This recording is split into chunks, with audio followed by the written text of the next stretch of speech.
जय गुरुदेव, जय गायत्री माता। गरुड़ पुराण 11वां अध्याय। इसमें गरुड़ जी बोले, हे केशव, आप 10 गात्र की विधि के संबंध में बताइए। इसे होने के कारण कौन सा पुण्य प्राप्त होता है? जिनके पुत्र नहीं होने की स्थिति में यह किसे करना चाहिए?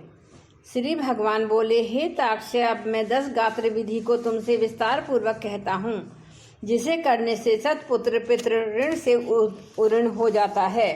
पिता के मरने पर पुत्र व बंधु बांधव शोक का परित्याग करके धैर्य धारण करके श्रद्धा भाव से सम्मिलित होकर पिता के निमित्त पिंड दान आदि कर्म करें। उसे अश्रुपात नहीं करना चाहिए, क्योंकि बांधवों के द्वारा गिराए गए आंसू सलेश पात नाक से बहने वाला कफ को विवश होकर पिता रूपी प्रेत को पीना पड़ता है। इसलिए इस समय निरर्थक शोक करके रोने की आवश्यकता नहीं है।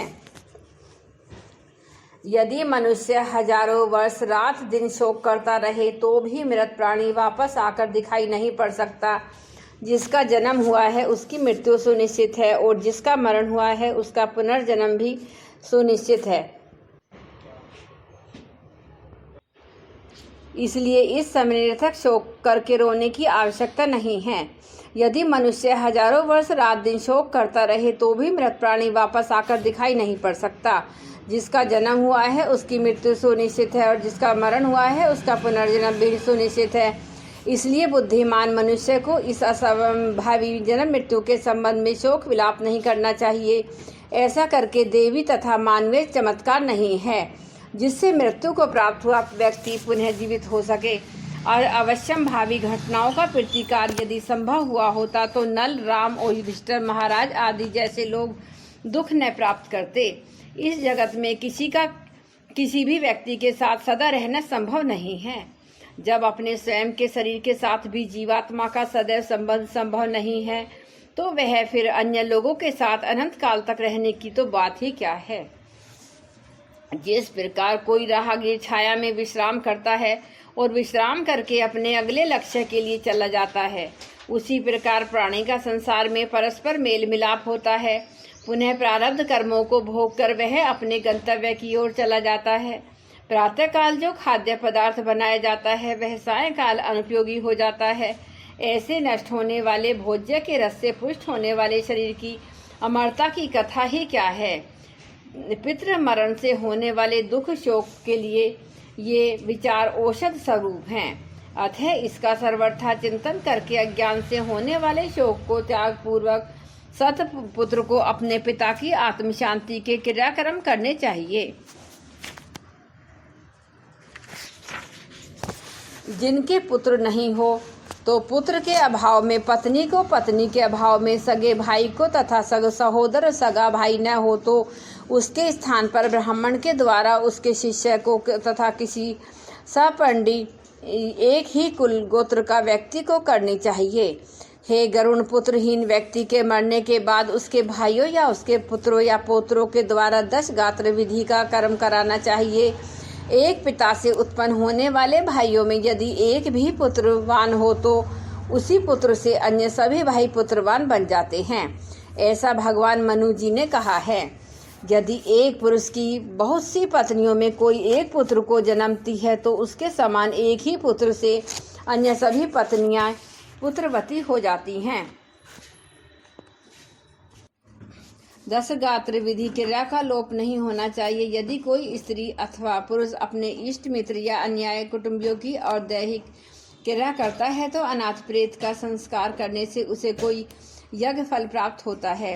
हे पक्षी, पिता के निमित्त 10 गात्र आदि पुण्य कर्म पुत्र को करने चाहिए, किंतु यदि ज्येष्ठ पुत्र की मृत्यु हो जाए तो अति स्नेह होने पर भी पिता उसकी 10 गात्र आदि क्रिया ना करे।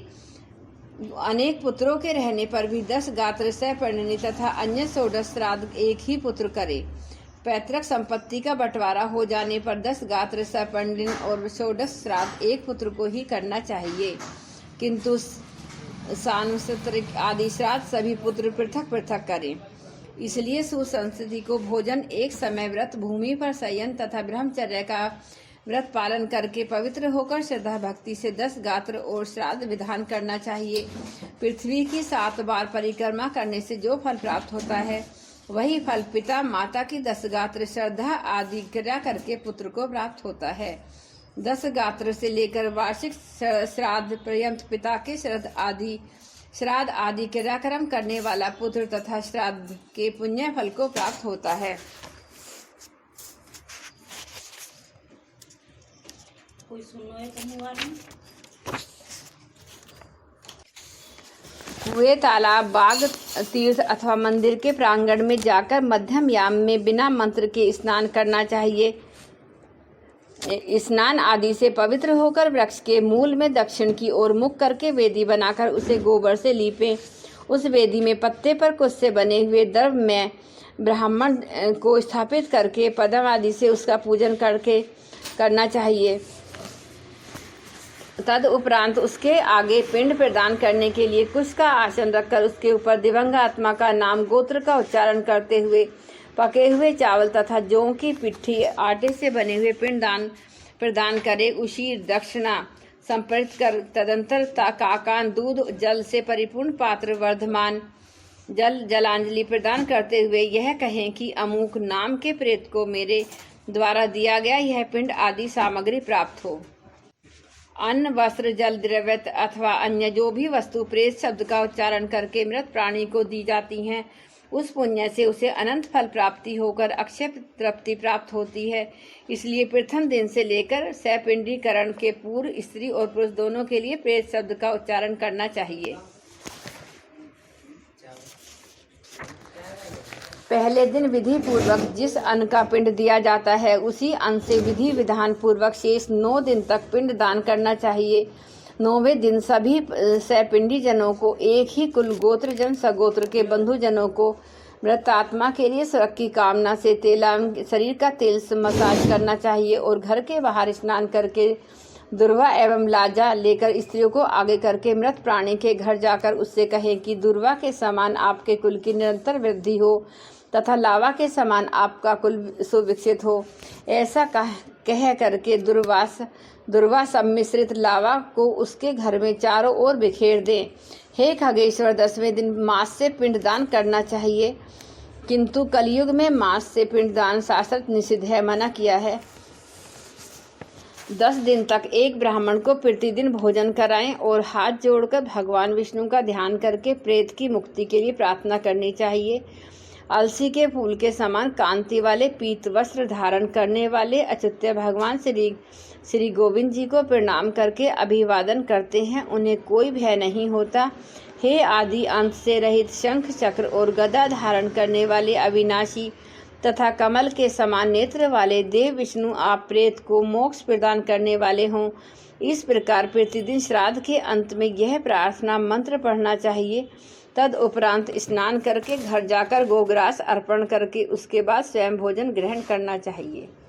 इस प्रकार गरुड़ पुराण के अंतर्गत कथासार में 10 गात्र विधि निरूपण नामक 11वां अध्याय पूर्ण हुआ।